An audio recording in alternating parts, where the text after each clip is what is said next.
60 days and then have to find alternative housing. It comes shortly after the mayor put a shelter time limit for adult migrants without children at 30 days. The mayor says an average of 600 migrants have arrived daily in the last week. And that's the latest. I'm Mike Moore from your 24/7 news source, the Black Information Network and BINnews.com. Seeing a slow drive as you travel in Sylmar. This is a problem affecting the 5 south side of the 5. Right as you get towards that 210, we have a crash in center traffic lanes coming away from the 14 freeway. We are seeing the busy drive. Lakeview Terrace, if you're taking that 210 eastbound, just past Osborne Street. Still seeing a collision here in the right lane and the busy drive from at least the 118. Roland Heights, you're 60 east as you get towards Nogales. A wreck in the left lane and a center lane, and we're busy from around 7. Baldwin Park, the 605 north approaching the 10. Second lane from the left block to the crash, coming away from the 60, the busy drive. And the 605 north at Beverly, second lane from the left block here with a busy commute from at least the 105 freeway. If you like using debit over credit, shouldn't you also get rewarded? Well, now you can with Discover Cashback Debit. It's a checking account that rewards everyone with cash back on everyday purchases with no fees, period. Check out eligibility and terms at discover.com/cashbackdebit. Discover Bank, member FDIC. This is the KBLA Sports Minute with Ray Richardson. The Chargers lose by 3 to the Dallas Cowboys last night. Chargers quarterback Justin Herbert threw an interception with 1:20 left in the fourth quarter to seal the victory for an inspired Cowboys team. A week ago, the Cowboys gave up 42 points at San Francisco. They allowed only 17 last night. Rams starting cornerback Darian Kendrick was arrested early Monday morning in Hollywood for illegal possession of a gun in his car. The gun was found when Kendrick was pulled over for a traffic violation. Kendrick was arrested on a similar charge in 2021 in his hometown of Rock Hill, South Carolina. Rock Hill police found Kendrick sleeping in his car with a gun on his lap. Top 5 college football teams in this week's AP poll: Georgia, Michigan, Ohio State, Florida State, and Washington. USC dropped from 10th to 18th. No debates, no speculation, just the info you need. That's your KBLA Sports Minute. I'm Ray Richardson on KBLA Talk 1580. Follow the leader. KBLA Talk 1580. Follow the leader. If you're not following KBLA Talk 1580 on all of our socials, then you're missing out. Download our app and find us on Facebook, Twitter, Instagram, YouTube, and on the web at KBLA 1580. That's right. Again, you can find all of our socials at KBLA 1580. We've got a lot to talk about. By the way, if you miss any of our weekday shows in real time, you can always catch up by checking out the podcast of your favorite shows at your leisure. At KBLA Talk 1580, we've got your black. Got your black. Follow the leader. Following the leader. Oh my God. Follow the leader. Follow the leader. Follow the leader. Follow the leader. Follow the leader.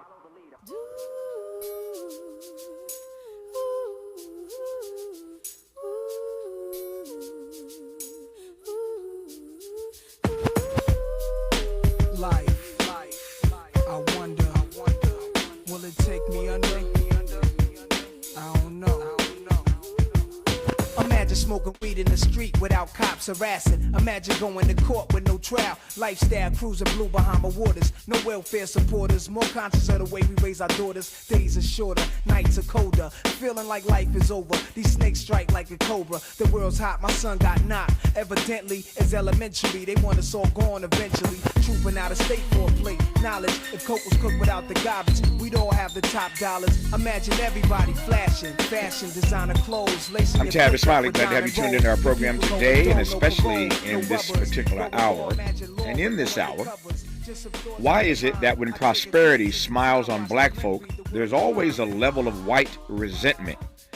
That's the thesis of a provocative piece Yale professor Elijah Anderson just penned for The Atlantic. I highly recommend that you read it. It's called Black Success, White Backlash. That's the actual title. At The Atlantic, you can find it, Black Success, White Backlash. So again, this question, why is it that when prosperity smiles on us, there's always a level of white resentment?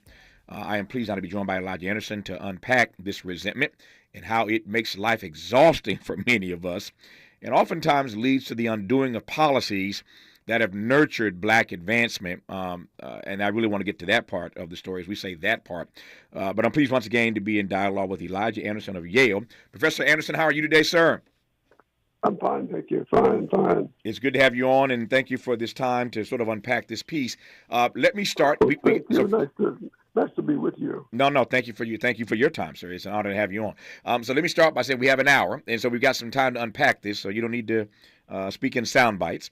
I really want to sort of delve into this piece you wrote for The Atlantic. Let me just start though by passing the mic to you and asking you to share with the audience, who many of whom have not, of course, read the piece as yet. They will get it now that I brought it to their attention. Again, Black Success, White Backlash at The Atlantic. You got to read it. But give me your thesis, Professor Anderson. Give me your thesis here. Well, basically, I mean, since the days of slavery, and slavery, and as you appreciate, established the black body at the bottom of the order. And this was made very clear, of course, by slavery itself. But in 1857, Justice Taney remarked that black people have no rights that white people are bound to respect. And while he was dealing with the Dred Scott decision, and this was the head of the Supreme Court at the time, and the issue was whether to extend slavery to the new territories, I mean, he was commenting on the status of black people at the time. And he simply declared that black people have no rights that white people are bound to respect. Mm-hmm. And that was in 1857, you see. And, of course, we had the Civil War, and then blacks were emancipated, and they migrated from plantations to cities and towns of the South, as well as the North. And oftentimes these were, sundown towns, and since you had to be out, by dark if you were black. Mm-hmm. But black people, as they made their trek up northward or wherever, they had to work, and of course they settled on the outskirts of these white towns. And this is very significant because the white people they knew or met or encountered or worked for knew that they were lowly, you see. In fact, the white people had become socially invested in the lowly place of black people. And this was established by slavery, but then passed on and institutionalized and passed on from generation to generation. So people knew this, they understood this. So when black people entered their place, they knew that these black people, whoever they were lower than them. Mm. So just by being white, you were assumed to be better than black people. And black and white people became deeply invested in that. Now, the communities where the black people gravitated to, oftentimes on the outskirts of these white enclaves, these white towns, basically reinforced what slavery established, and that was the lowly place of black people.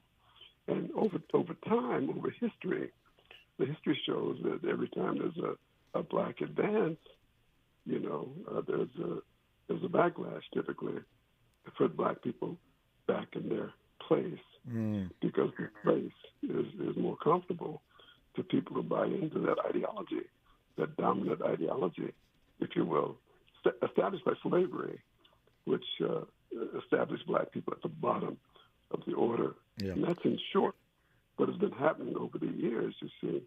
So every time black people make advances, there are people who are help supportive, not white people, but there are also people who are deeply invested in this notion that black people are lowly and undeserving, you see. And this has been a historic,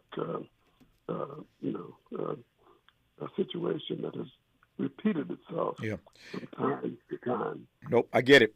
And that is the foundation that I wanted Professor Anderson to lay. I didn't want to interrupt, but now that we've laid the foundation, I'm ready to jump and interrogate this notion that we all know to be true, but there's a whole lot to talk about regarding the lowly place, as he put it, the lowly place that black people occupy this country. We are at the bottom of the pecking order, as it were. And to his point, there are folk deeply invested in us remaining in this low place. You heard him say that there's always this attempt to put black folk in their place. I am curious as to what he thinks, they think, the place is that black folk need to stay in 2023, in this present moment. What is our place in this place called America? Just getting started with Elijah Anderson and his piece about black success and white backlash. You're listening to Tavis Smiley. More of Tavis Smiley when we come forward.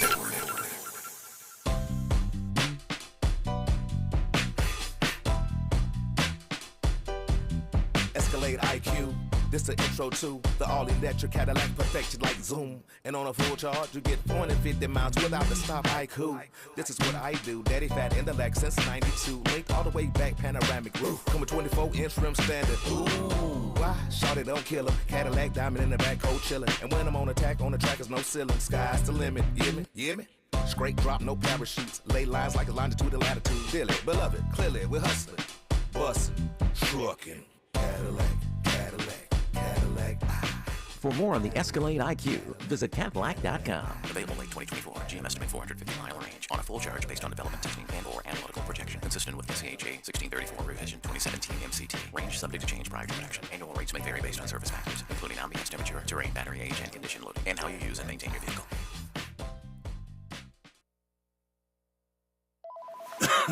Hello? Man, where are you? I thought you were coming. I can't. I'm in bed with the flu. The flu? Whoa. Grandma's about to crowd surf. Man, I'll call you back. Don't get stuck at home with the flu. A flu shot is safe, effective, and you can get it at the same time as your COVID-19 vaccine. A flu shot is the best way to prevent the flu and its potentially serious complications. Don't get flu FOMO. Learn more at getmyflushot.org. Brought to you by the AMA, CDC, and the Ad Council. No young person should ever have to worry about having a safe place to sleep at night, or whether anyone cares about them. But the reality is, 1 in 10 young adults will experience a form of homelessness this year. For over 50 years, Covenant House has been helping youth in crisis and giving them the support and tools they need to succeed in life. To learn more, go to covenanthouse.org today. Thank you for caring. Hey, everything okay? Yes, I'm fine. Honey. Hey, I'm here for you. Tell me about school today. When kids can't find the right words, music can help them sound it out.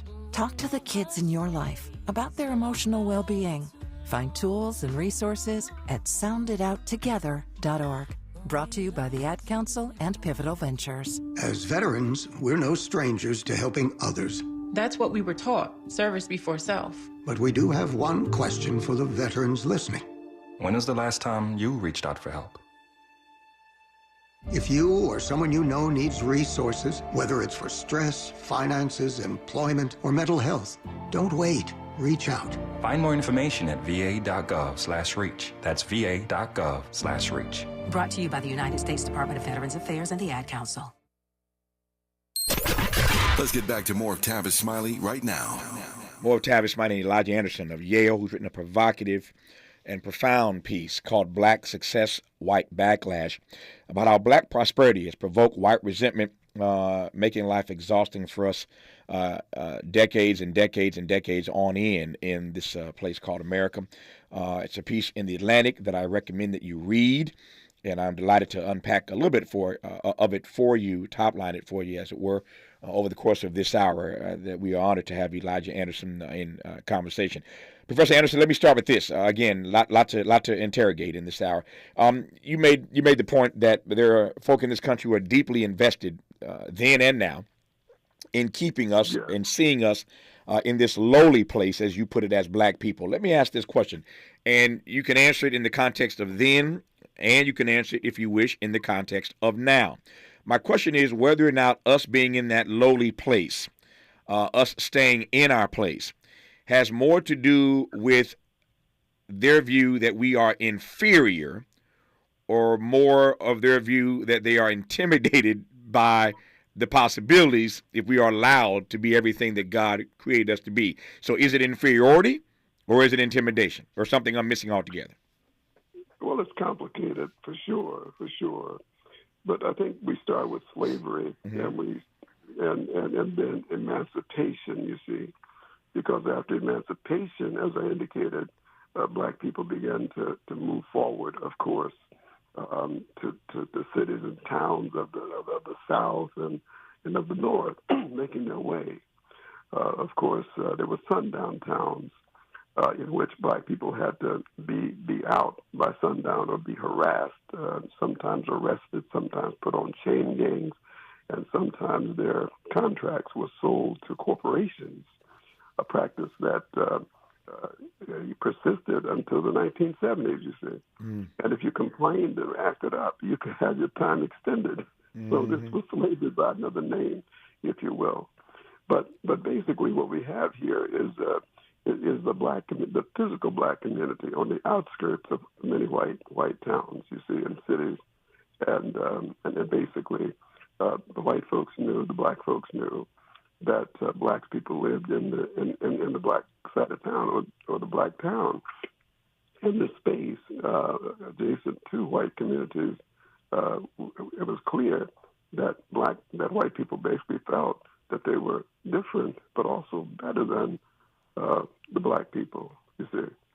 And this idea persisted, and it established and reinforced white over black, you see. And in this scenario, as I indicated, many people, or most people white people became deeply invested in this notion, and it became institutionalized and passed on from one generation to the next, and the next, and the next, and the next, and the next, until now today, this relationship, this positionality manifests itself in the hood versus the larger white community in cities all over the country, you see.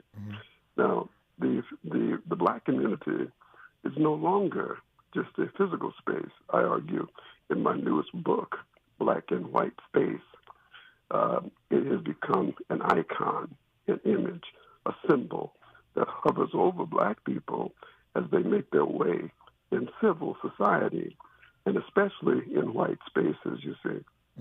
And so what that means, though, is I found out in this research I did for this book, is that the black person today who navigates white space as a perceptual category, this person is burdened with a negative presumption that he or she has to disprove in order to build trusting relations with other people in that white space. This is a main finding of the book I just published, Black and White Space, 2022, by the University of Chicago Press. This book is out, available in paperback right now. But this is what has happened, you see. This icon is really very important. And the icon, as it saddles on black people, as it follows black people around, as it hovers over black people, gives them a deficit of credibility compared to the white people in these settings, if you follow me. I do. And this all goes back historically, you see, beginning with slavery. Well, I'm trying to think as you're talking. This is getting good, as we say around here. It's getting rich. I can't think of another people on the planet, unless I'm missing something, you tell me, that walk into a room and their immediate presence means they have to push back against this negative presumption, as you put it.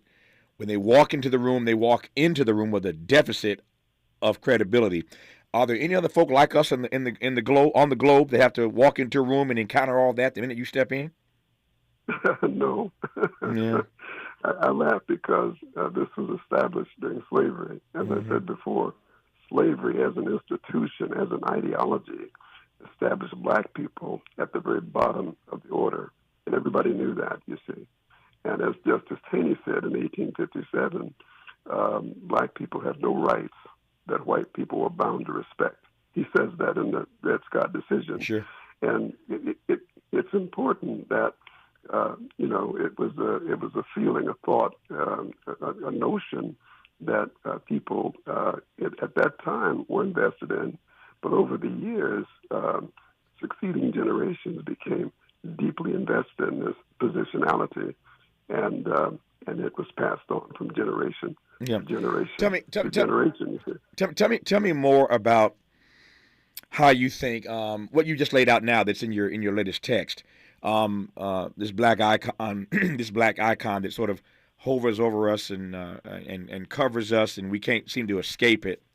I hear that thesis loud and clear.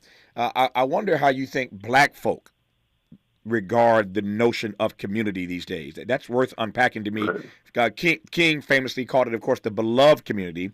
I'm not sure it's that anymore, but you call it the black community. He called it the beloved community. Let's talk about that word community next to the word black. Well, I mean, basically, black communities were established all over the country, not just in Tulsa, Oklahoma, which we know so much about recently because of the ways in which that came to light. But you can go back to Lorain, Arkansas. You can see that Tulsa's happened all over the country. Yes. You know, and basically these were these black communities on the outskirts of white communities, and the black people bought into their segregation. They're trying to not only maintain those communities, but to develop them and live a life apart from the white people.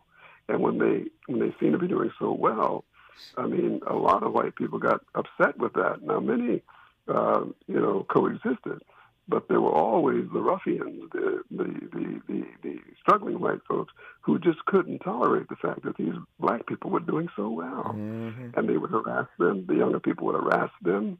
And it was like a powder keg sometimes. And when things got really out of hand, like a black person was accused of raping a white woman or something like that, we had trouble, you see. Yep. And then the whole community was subject to attack and devastation by these people. It happened in Tulsa. It happened in Lorain, Arkansas. And there were towns all over the country where this happened and people were lynched, if you know what I mean. Yep. Let me. That's not to say. That's not to say that there were not decent white people who looked askance at this, if you know what I mean. Yeah. But you always had people who were on the other side of that issue and who absolutely felt that their own rights were being abrogated by the movement up, the upward mobility of black people, you see. Yeah, let me jump in here because I want to press on this. I raised this earlier, and I want to come back to it because you are obviously a sociologist extraordinaire, the recipient of the Stockholm Prize, a laureate of that. So your honors and accolades speak to your brilliance, and Yale is blessed to have you. So I want to come back to this. I asked earlier whether or not you thought or think that keeping us in this lowly place has more to do with their view that we are inferior, or whether or not they are intimidated by us. And you chose to answer that by saying, Tavis, it's complicated. I received that answer. But here's why I'm going back, and I'm not naive in asking this question.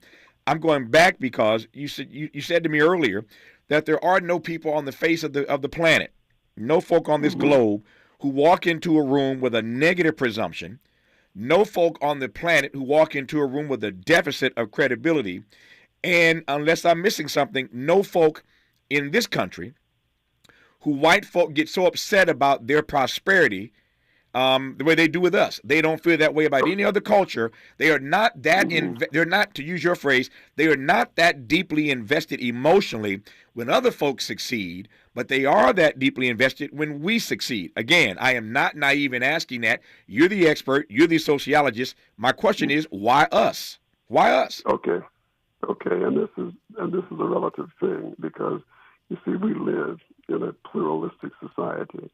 That means many different groups. And within this society, one can imagine the hierarchies and all. The various groups are distributed within the system in people's minds, you see.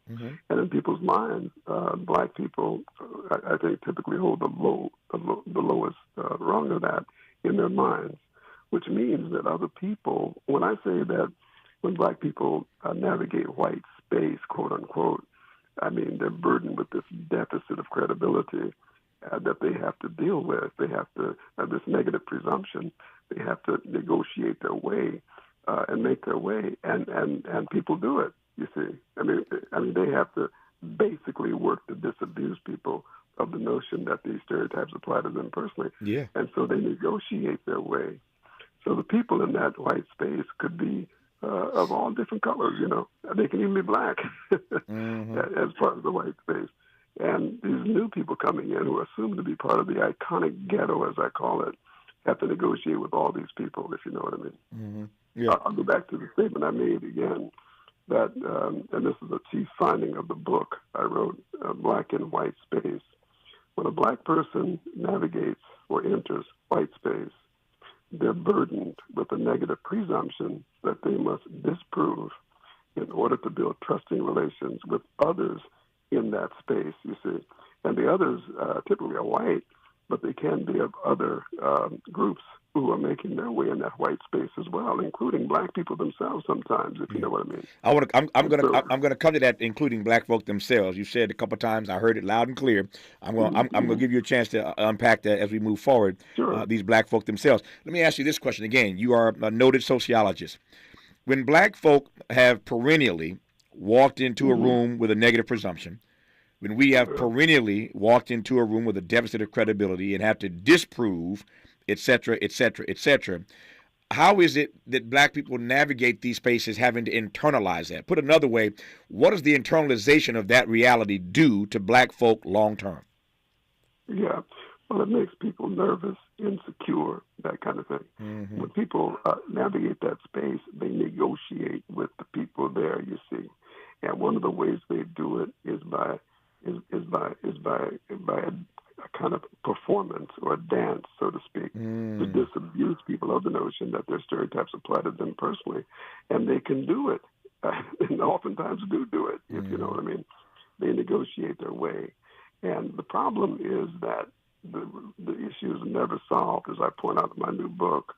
What happens most often is that people negotiate their way, they make their way to a kind of a provisional status, so to speak, always having something more to prove, because the audience they're performing for typically is distant and oftentimes unsympathetic and have their minds already made up about where the black person belongs. And where the black person belongs is in the hood, in the minds of a lot of people. No, in that lowly place. I hear you loud and clear. So let me ask you this. What happens to those black folk who refuse to do that negotiation? What happens to those black folk who refuse to do that, let me put it this way, that disabuse dance that you talked about earlier? I'm going to call it the disabuse dance. For those who refuse to do the disabuse dance, what happens to them?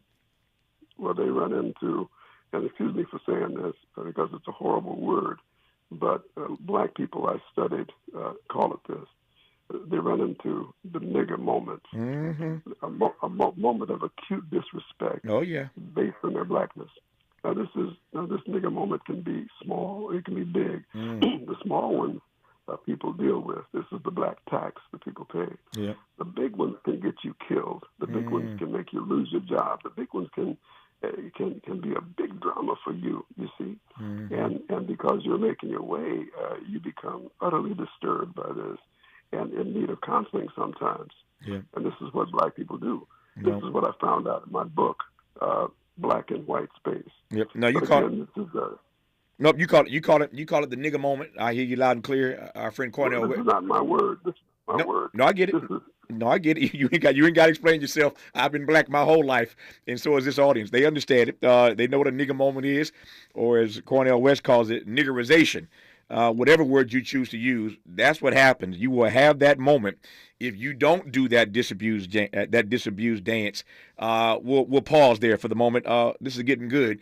More when we come forward with Elijah Anderson. His piece, in case you've just tuned in, is called Black Success, White Backlash. We're talking about white resentment that makes life exhausting for so many of us, and we haven't even got to the part yet about how it leads to undoing policies that have nurtured black advancement. A lot more to come when we come forward with Elijah Anderson on Tavis Smiley. You're listening to Tavis Smiley. Tavis Smiley. Ranked number 45 on the Heavy 100 list of the 100 most important radio talk show hosts in America. If you're like me, 60 and retired, making ends meet, especially here at the supermarket and drugstore, is tough. I'm so blessed to have found benefitscheckup.org. It's a free and confidential website from the National Council on Aging that connected me to $1,200 a year in programs that help pay for food, medicine, utilities, and more. Maybe it can help you. benefitscheckup.org. My daughter was diagnosed with a rare malignant rhabdoid tumor on the spine. They sent her straight to St. Jude. My hope was gone. But when you get there, everyone's like, hey, we're not going to give up. And when you see other people not giving up on your child, that makes all the difference in the world. When I found out I didn't have to pay, I was just grateful. They saved my baby's life. Finding cures, saving children. Learn more at stjude.org. I'm Mike Moore. Here's the latest from the Black Information Network. Former President Trump is back in a New York courtroom for his civil fraud trial today. Before entering the courtroom, Trump again blasted New York Attorney General Letitia James, calling her a radical lunatic and decried the trial as being rigged. He also argued the trial should have a jury, saying he's never heard of a trial not having one before. With migrants continuing to pour into New York City, Mayor Eric Adams' administration is furthering and limiting their time in shelters. The African-American mayor, under a new policy, says migrant families now have 60 days and then have to find alternative housing. It comes shortly after the mayor put a shelter time limit for adult migrants without children at 30 days. The mayor says an average of 600 migrants have arrived daily in the last week. And that's the latest. I'm Mike Moore from your 24/7 news source, the Black Information Network and BINnews.com. Seeing a slow drive as you travel in Sylmar. This is a problem affecting the 5 south side of the 5 right as you get towards that 210. We have a crash in center traffic lanes coming away from the 14 freeway. We are seeing the busy drive. Lakeview Terrace, if you're taking that 210 eastbound just past Osborne Street. Still seeing a collision here in the right lane and the busy drive from at least the 118. Roland Heights, you're 60 east as you get towards Nogales. A wreck in the left lane and a center lane, and we're busy from around 7. Baldwin Park, the 605 north approaching the 10. Second lane from the left block to the crash coming away from the 60, the busy drive. And the 605 north at Beverly, second lane from the left block here with a busy commute from at least the 105 freeway. As an MVP's Pro Rewards member at Lowe's, you get volume savings on orders of $1,500 or more at the Pro Desk. Because Lowe's knows savings, Lowe's knows pros. In-store only, exclusions, restrictions, and more terms apply. Details at lowes.com/terms, subject to change. If you like using debit over credit, shouldn't you also get rewarded? Well, now you can with Discover Cashback Debit. It's a checking account that rewards everyone with cash back on everyday purchases with no fees, period. Check out eligibility and terms at discover.com/cashback debit. Discover Bank, member FDIC. This is the KBLA Sports Minute with Ray Richardson. The Chargers lose by 3 to the Dallas Cowboys last night. Chargers quarterback Justin Herbert threw an interception with 1:20 left in the fourth quarter to seal the victory for an inspired Cowboys team. A week ago, the Cowboys gave up 42 points at San Francisco. They allowed only 17 last night. Rams starting cornerback Darian Kendrick was arrested early Monday morning in Hollywood for illegal possession of a gun in his car. The gun was found when Kendrick was pulled over for a traffic violation. Kendrick was arrested on a similar charge in 2021 in his hometown of Rock Hill, South Carolina. Rock Hill police found Kendrick sleeping in his car with a gun on his lap. Top 5 college football teams in this week's AP poll: Georgia, Michigan, Ohio State, Florida State, and Washington. USC dropped from 10th to 18th. No debates, no speculation, just the info you need. That's your KBLA Sports Minute. I'm Ray Richardson on KBLA Talk 1580.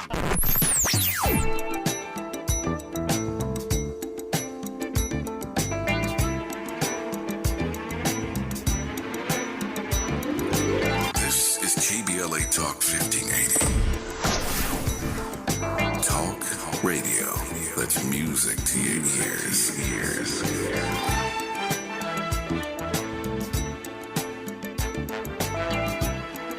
We're unapologetically progressive. KBLA Talk 1580. Do you have both Medi-Cal and Medicare? If so, the new LA Care plan called Medicare Plus can help you get the most out of your health plan for $0. LA Care provides personalized service to Angelinos like us. Plus, it gives us access to doctors and specialists across Los Angeles County. For zero cost, we get access to full benefits.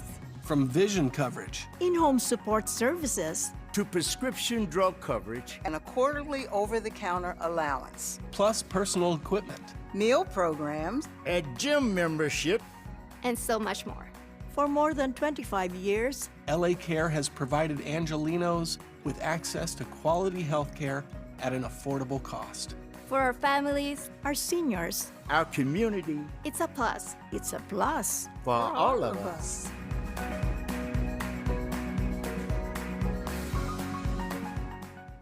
As veterans, we're no strangers to helping others.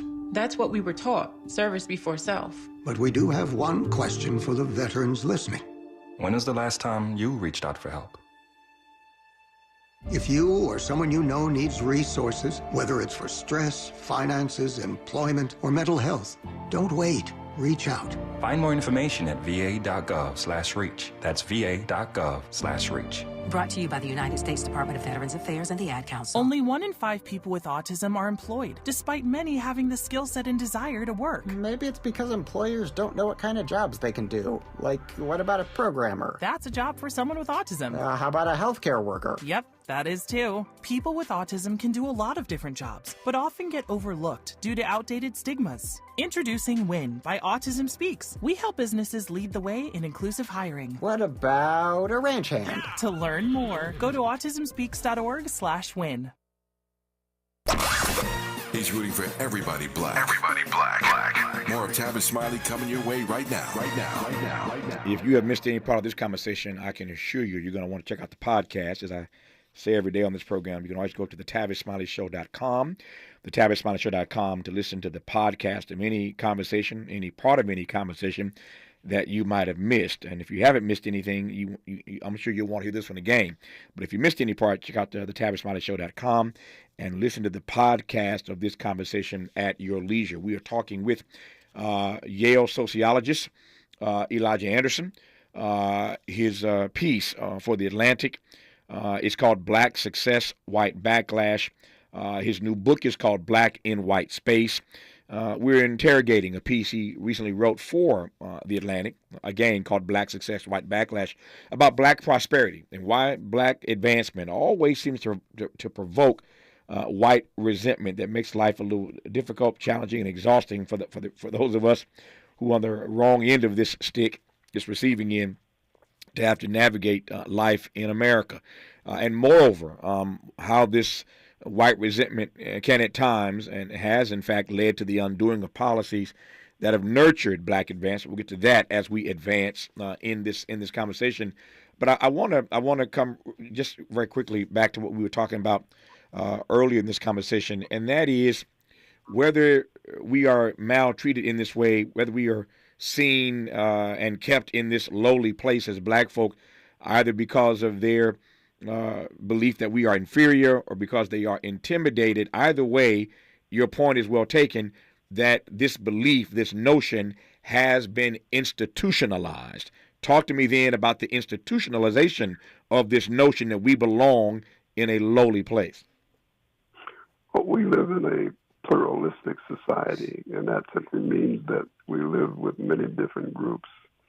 And another way of looking at this situation is that people making up this pluralistic society compete for place and position, oftentimes on the basis of their particularities. Mm-hmm. And of course, race comes into play, ethnicity becomes into play, sexual preference and what have you can come into play.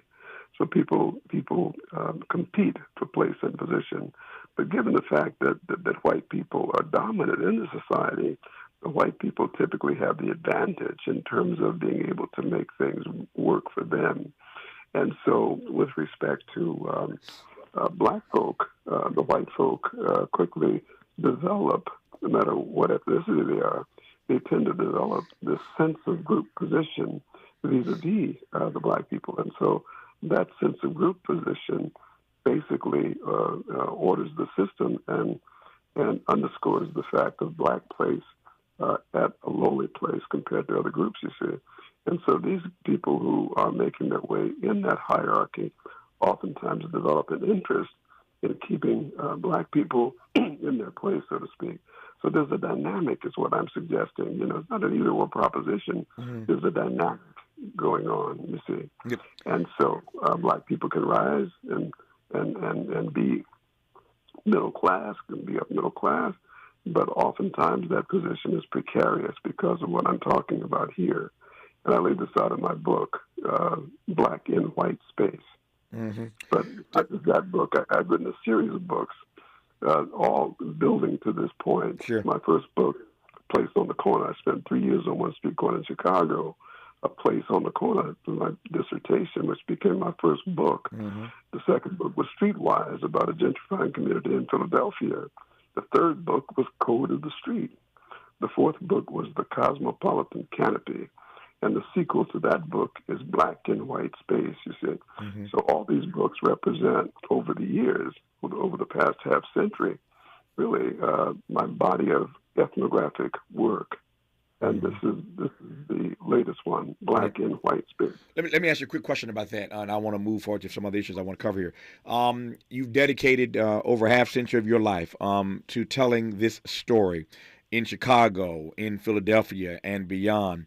Why? I'm just curious as to why. Everybody chooses, or either you choose a life's mission or it chooses you, but it's clear that there's a mission statement for your life, and I'm curious as to how this became your mission statement, Elijah Anderson.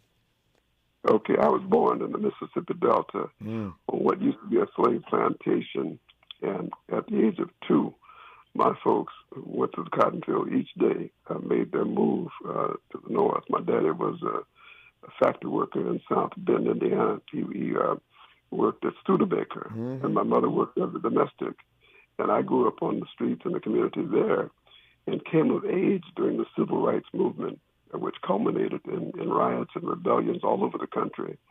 And at that moment, I graduated from IU. I think you went to IU too. I did indeed. I graduated. Yeah. I went to IU. I graduated in 1969.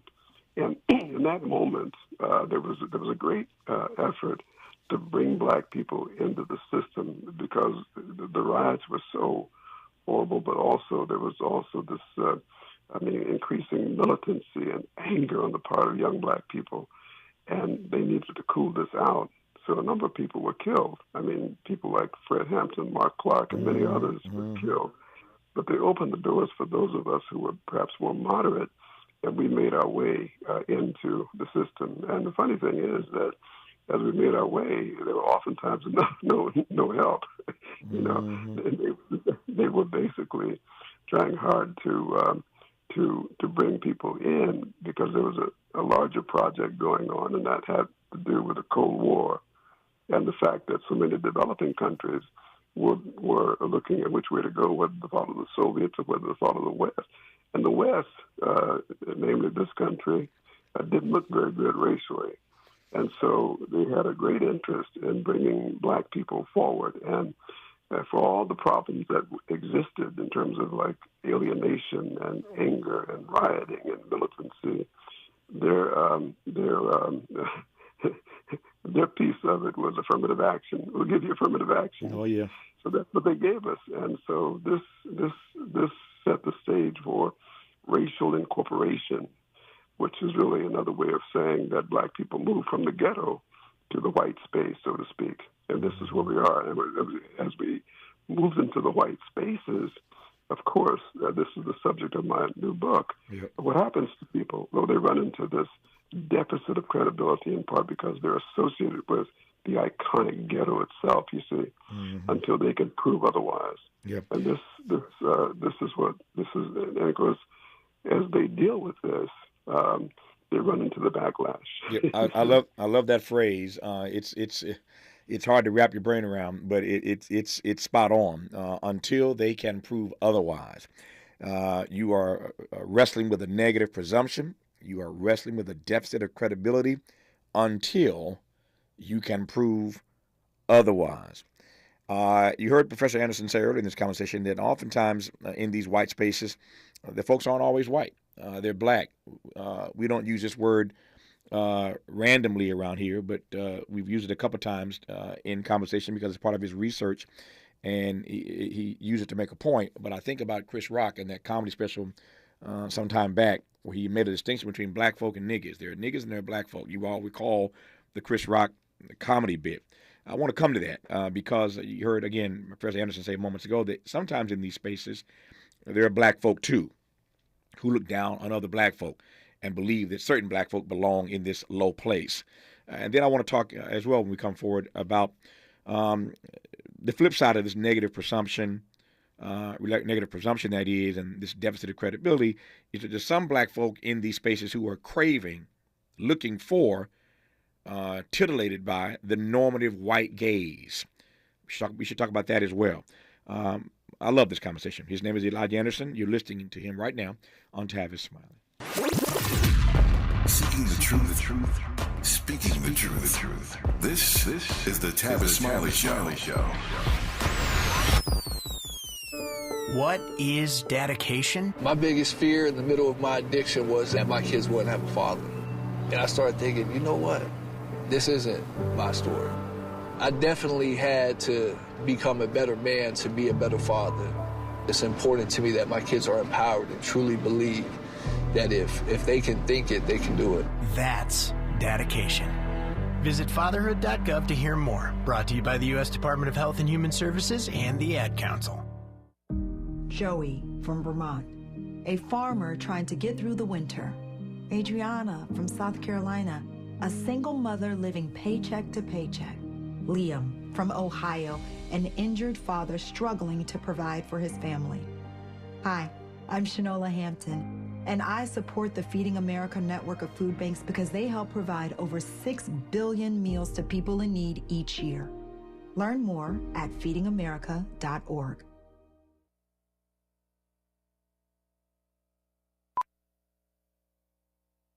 What's up? I'm Danelle Riley, FAMU alumni and creator of the HBCU Culture Shop. I am so proud of my new partnership with Black Beyond Measure and Target.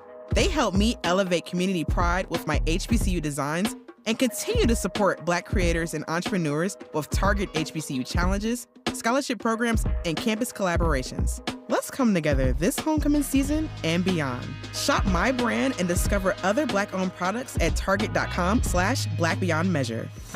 At City National, we listen to you. I want to expand my business and my legacy. I want to set up the next generation for success. I want to see my vision come to life. I want to feel right at home. Your goals, passions, vision, future.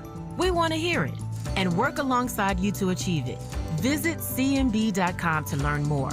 City National Bank. Here for our clients and communities. JP Morgan Chase is building on the investments in California and around the country to help close the racial wealth gap and build a more equitable future. As part of JP Morgan Chase commitment, they are taking action to help improve financial wealth and access to banking in the Black community, helping more people open low-cost checking and savings accounts, hosting community seminars with supporting Black-led institutions by building awareness about financial investments, hiring community managers, and opening community center branches like Crenshaw, Inglewood, in downtown LA. Visit today, jpmorganchase.com/racial equity. Again, jpmorganchase.com/racial equity. Get the tools to help reach your financial goals. Visit today, jpmorganchase.com/racial equity. Again, jpmorganchase.com/racial equity.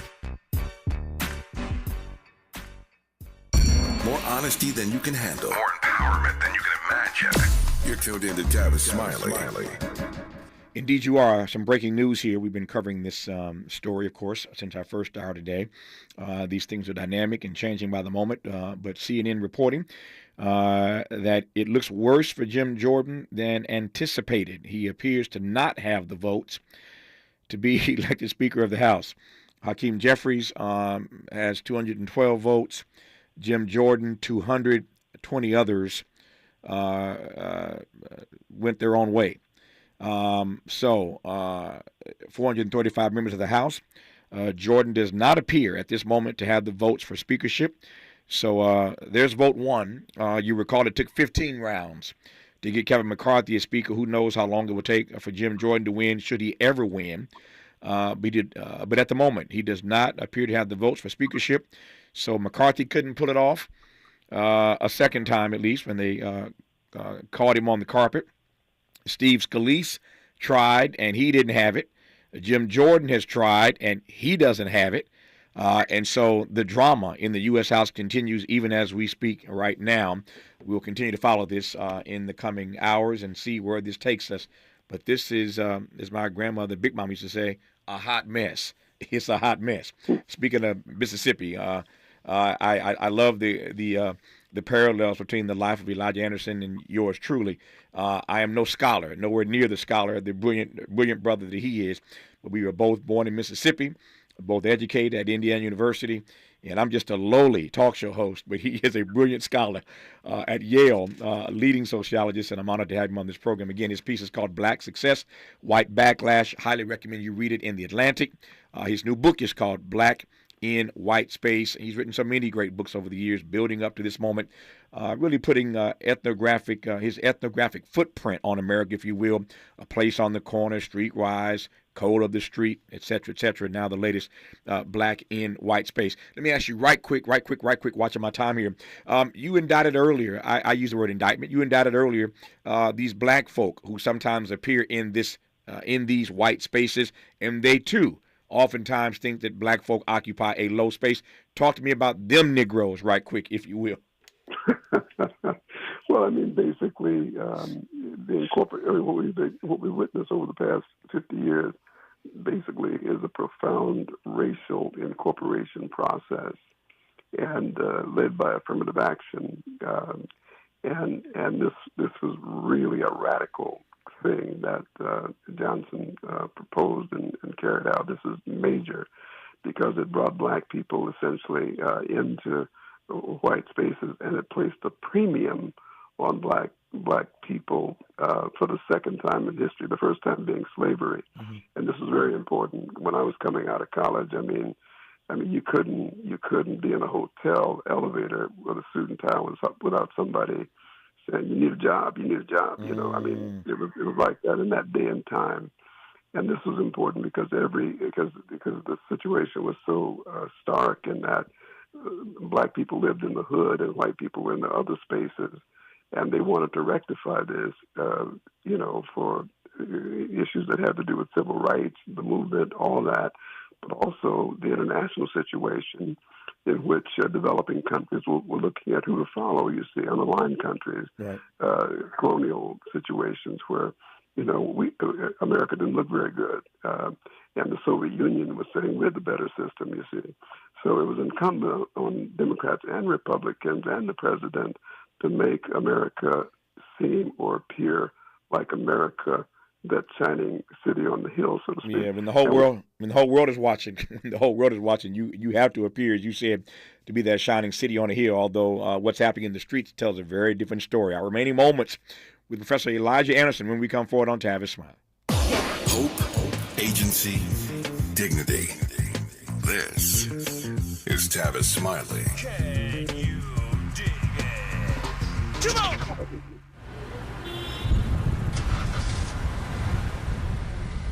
What's up, party people? It's your favorite MC's favorite rapper, MC Light here. And we're celebrating 50 years of hip-hop, authentically powered by Cadillac. And we're going to take it way back to where it started. It was only fitting that hip-hop began with teenagers at a back-to-school jam in the rec room of a South Bronx apartment complex by an 18-year-old brother. By the way, I'm also sure he had a Cadillac parked outside. He noticed the energy on the dance floor when he switched between two turntables, extending the beats, repeating the breaks, and never losing the rhythms. And that was the birth of hip-hop. And from that moment, it took off. For more on how Cadillac is celebrating hip-hop's 50th, visit Cadillac.com/audacity.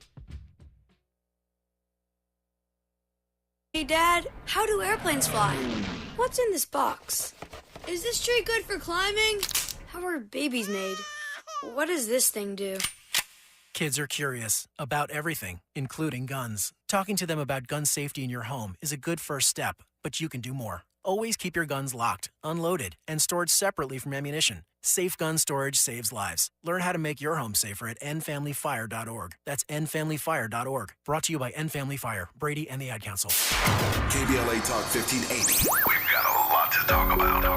KBLA Talk 1580 reminding you that we keep us safe. The Center for the Pacific Asian Family was founded to help address domestic violence and sexual assault in the Asian and the Pacific Islander communities. The Center for the Pacific Asian Family's mission is to build healthy and safe communities by addressing the root causes and consequences of family violence and violence against women. They are committed to meeting the specific cultural and language needs of the Asian and Pacific Islander women and their families. CPAF's vision is of an Asian and Pacific Islander community that embraces healthy relationships and works in partnership with other communities to eradicate all forms of violence. To access services, volunteer, or for more info, visit nurturingchange.org. At KBLA Talk 1580, we believe everyone deserves to be safe. This is a community call to action from KBLA Talk 1580.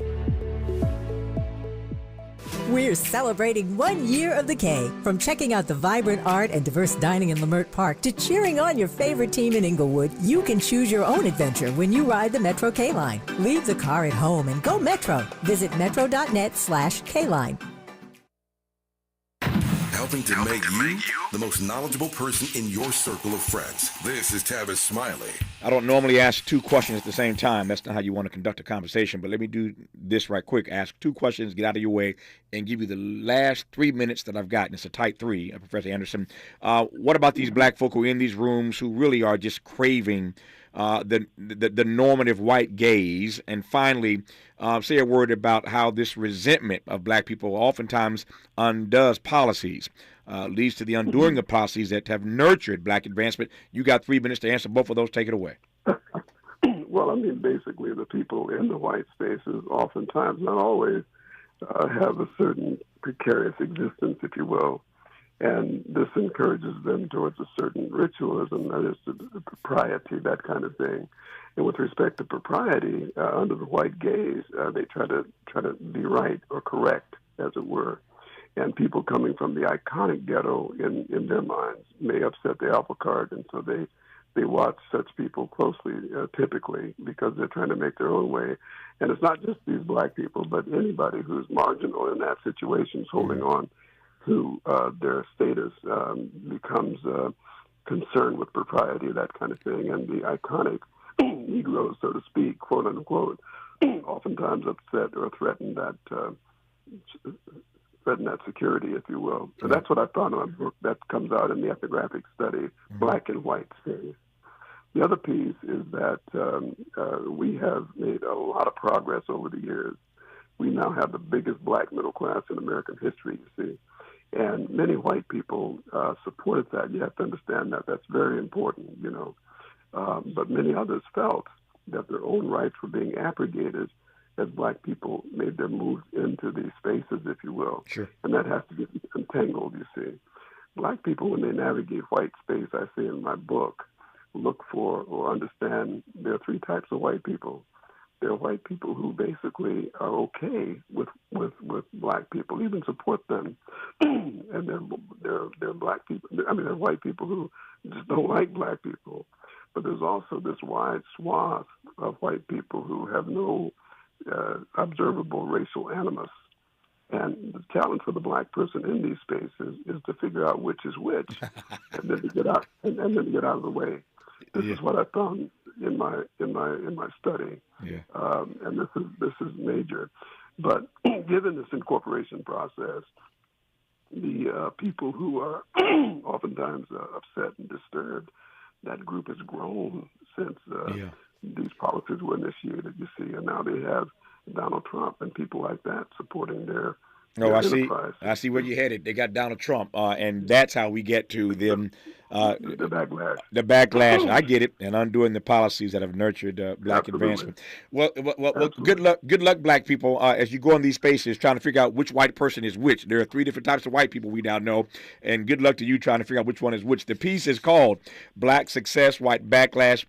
Recommend reading it at The Atlantic. And his latest text is called Black in White Space. He is Yale's Elijah Anderson. I'm out of time, Professor Anderson. We'll leave it there for now. Thank you, sir, for coming on the program. I enjoyed this immensely. Thank you. I enjoyed it too. All the best to you, my friend. More of Tavis Smiley when we come forward. KBLA 1580 Santa Monica. We thank you for joining us, everyone. I'm Mike Moore.